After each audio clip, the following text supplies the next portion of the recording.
In this video, I'm going to talk about the article, A History, the Construction of Race and Racism. Now, the writers want us to get us to understand the difference between race and ethnicity. Ethnicity is more cultural, race is more biological. Ethnicity would be a particular group of peoples that share a common ancestry, common traditions, common language or dialect, and share a common history. They need not be born into this commonality to be associated with the issues of ethnicity. Ancestry, physical features, and traditions can include a person into any ethnic or racial group. So one way to look at this thing is we look at President Obama. It's the idea is, why is he black? I mean, this is a key question that we are able to ask ourselves with who he is as a person, how we identify him in terms of race. He has a white mother. He was raised by white grandparents, raised outside of the continental U.S. in Hawaii and in Asia, and father is from Africa, from Kenya. He doesn't have the historical legacy to Jim Crow and slavery. He didn't deal with the issue of racial constructions in the continental U.S. because he was living outside of the U.S. But yet, we still consider him as black and tie him to the issue of what it is to be black. So we sit there and play into this idea that Obama has all these connections of a common ancestry, traditions, language, shared histories. All these kind of things are set up to get us to see Obama as black. We'll talk about the one drop of blood rule, that we're playing right into that one drop of blood rule, that if you have 1/16 black blood in you, you are considered or identified as being black. Now, I find it interesting that this one drop of blood rule was created during the times of slavery as to maintain generation after generations of slaves. And now we see the black community doing the very same thing that was used to oppress them in our society, was used to keep them down. This one drop of blood, they are now employing it with Obama by sitting and identifying Obama as black, without asking the question, is that what does it mean to be black in today's society? Now, with the issue of race, since it's really based on your biological features, the color of your skin or your facial features,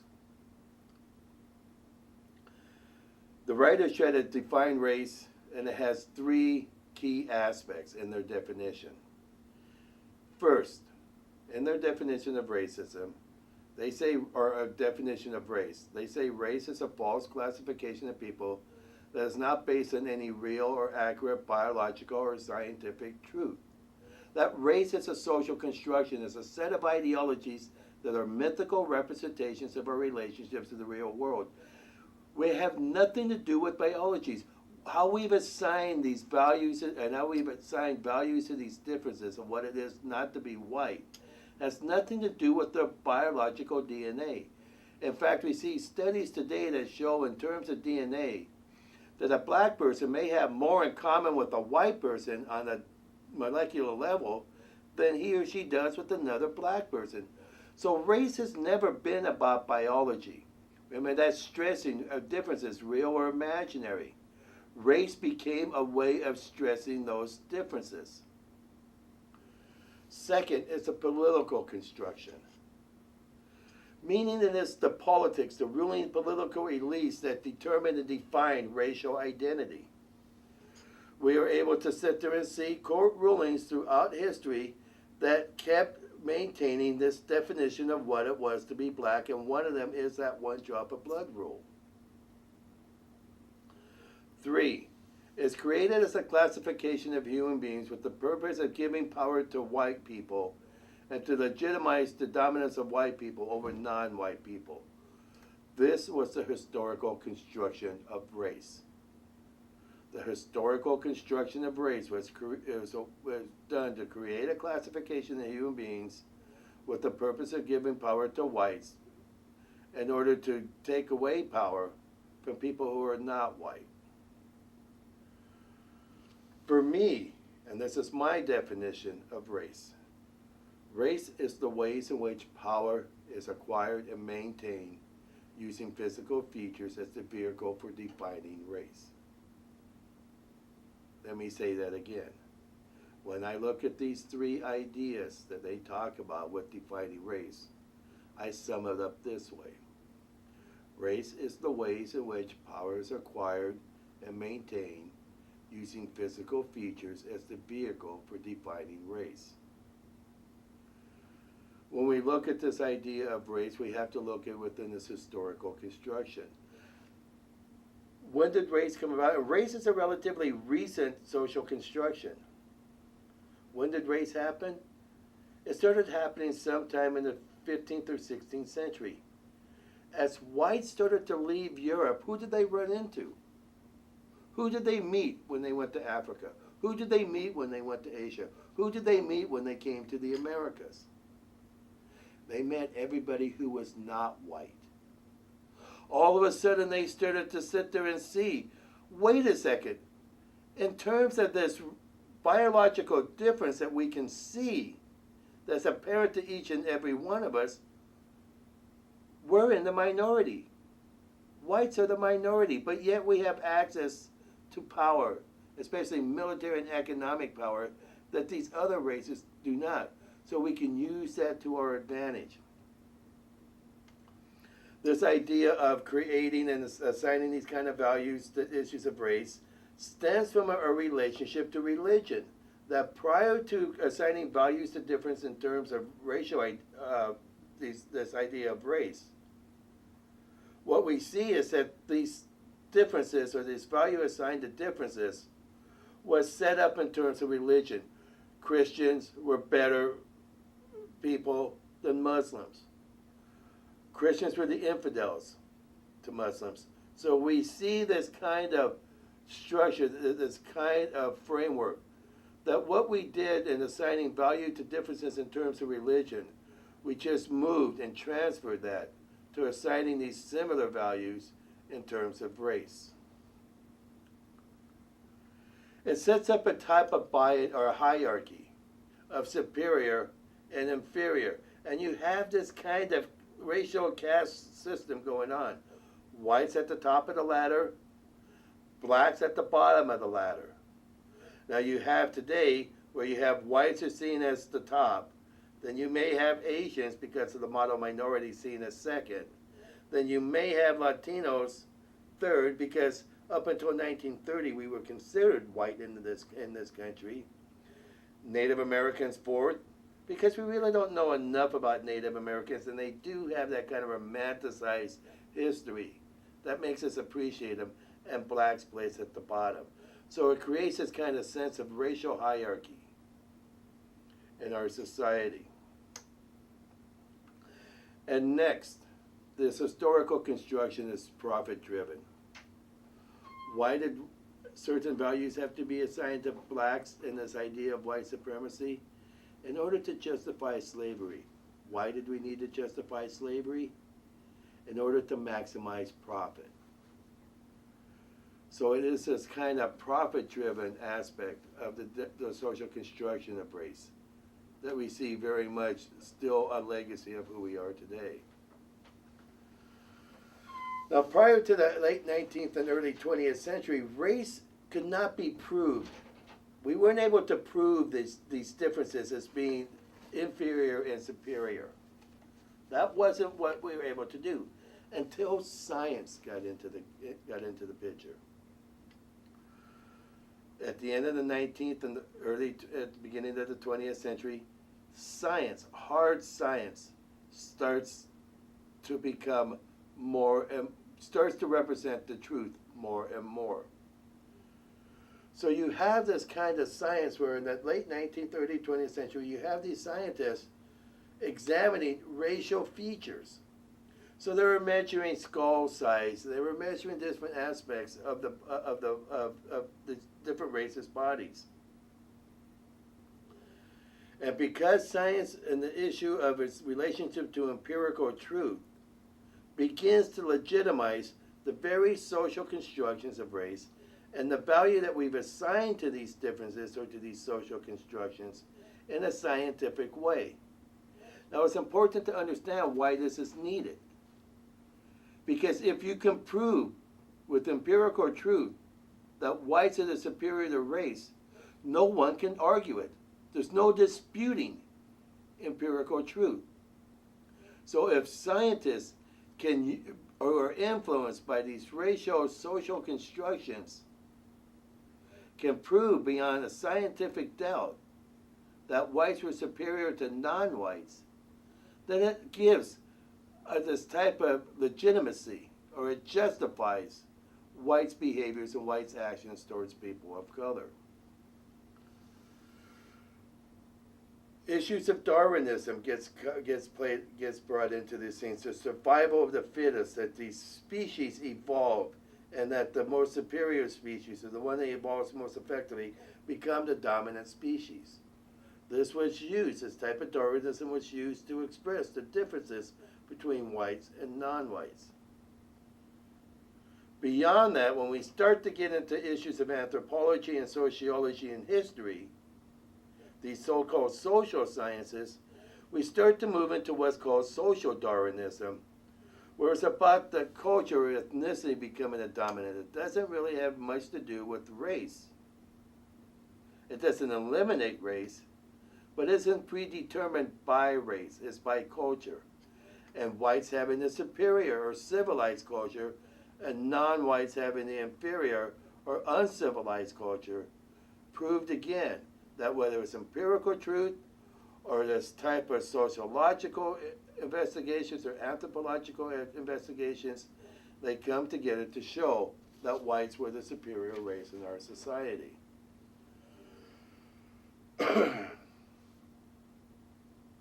In the 20th century, in the United States, a movement called eugenics begins to take hold. And it's an effort to determine and then breed people with good genes, the superior race. It's used in three ways. One, to keep races separate, especially from the civilized. We'll talk about biracial, multiracial identity, but we have to remember that up until the 1940s, being biracial or multiracial was seen as a negative. You were a mutt, you polluted racial purity. You were a half-breed. All these negative attributes were assigned to people who were biracial and multiracial. We have moved from that to some extent since the Second World War. But historically, that's one of the ways eugenics was used, was to separate, maintain a racial purity. Because who in their right mind, if you are considered the racially superior, or if you are considered the superior race, why would you ever want to dilute that or mix that with the inferior race? It's done to restrict immigration from countries of non-white populations. We have the Chinese Exclusion Act. The ability to assign a value to these differences when it comes to the Chinese, to sit there and say, we are not going to allow you to immigrate the way we allowed Southern and Eastern Europeans to immigrate into this country. Third, there were some attempts at sterilizing people who were considered inferior to reduce their numbers and therefore reduce the threats. Now, the interesting thing about eugenics is the role it had in history beyond the early 20th century. When we look at Nazi Germany and this idea of Nazis being the superior race and Jews being the inferior race, Hitler didn't come up with this on his own. He used the eugenics movement that was developed in America as a way to promote Aryan purity and Aryan superiority in contrast to the Jews. So in a sense, it was our attempts at maintaining these racial separations. It was our attempts at creating this hierarchy of race. It was our attempt of attempts at using science to legitimize our oppression or our own racism that influenced Hitler's actions towards the Jews. Very interesting development when we come to that thing. And it's not to say this idea of racial superiority, this biological superiority is over. Back in the 1990s, a book called The Bell Curve came out and and argued that whites are more intelligent than non-whites because of the brain size. That somehow whites are just having larger brains, therefore are more intelligent. This is recent use of science to maintain racial superiority and justify or place a negative value on racial inferiority. Now, next that we get back into this thing in the late 19th century is that we get an idea called manifest destiny. Manifest destiny was very prominent in the mid-19th century. Manifest destiny is basically this idea that it is a God-given destiny of white America to control and dominate the continent. That white superiority or white control or dominance over the United States was a divine right granted to whites by God. Now, why is this important? That if you set up God as the highest of powers, and if you set up God as unquestionable, and if you set up God as being the highest form of legitimacy or justification for anything you do, then who's to argue with God? So if you can prove on one end that God has granted whites as their destiny, or manifested their destiny to control and dominate the Western Hemisphere, and then you come out in the late 19th and early 20th century with empirical truth, then you have two things that cannot be questioned: the legitimacy of God and the legitimacy of empirical truth. This begins to cement, to establish whites as a superior race in this country. Now, the idea of what it was to be white was anybody without one drop of blood, African or Indian blood. As long as you could prove racial purity, you were considered white. We see with the Irish and the Italians that they were often assigned negative attributes, that they were seen as ethnic or racial inferior to the white Europeans, especially the Northern and Western Europeans. But we see by the third generations that they begin to accept the idea of, or they begin to accept Italians and Irish in such a way as that they can classify them as white. And one of the ways they were able to do this was to sit there and say that whites, or Irish and Italians, especially non-Sicilian Italians, were without one drop of African or Indian blood. Now, the writers give us a definition of whiteness. And I just want to go back to this idea that in our society today, this idea of normal or race normality and race neutrality allows whites to identify in terms of nationality than identify in terms of race. That whites will identify as being Irish and German, not being white. This is the number one ways that whites identify. That leaves people of color as being racialized in our society. That's why we can sit there and say white is normal and people of color is something other than normal in this kind of a structure. So in the issue of the social construction of whiteness as a racial identity, they define whiteness as a constantly shifting boundary separating those who are entitled to have certain privileges from those whose exploitation and vulnerability to violence is justified because they're not white. Let me say that again. Defining whiteness in terms of creating a racial identity means that whiteness is a constantly shifting boundary separating those who are entitled to have certain privileges from those who are not entitled to having those privileges. In this movement, you now move in America from this European ethnic identity, which is about cultures, their ancestries, languages, traditions, this idea of ethnicity, to a racial identity.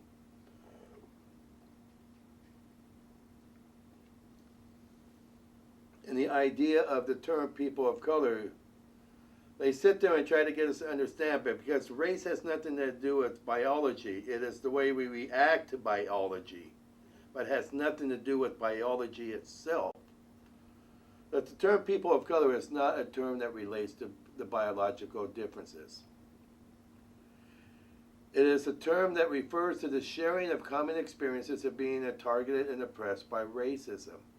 That all people of color have a legacy to, in different ways, have a legacy to racism, have a legacy to racial oppression.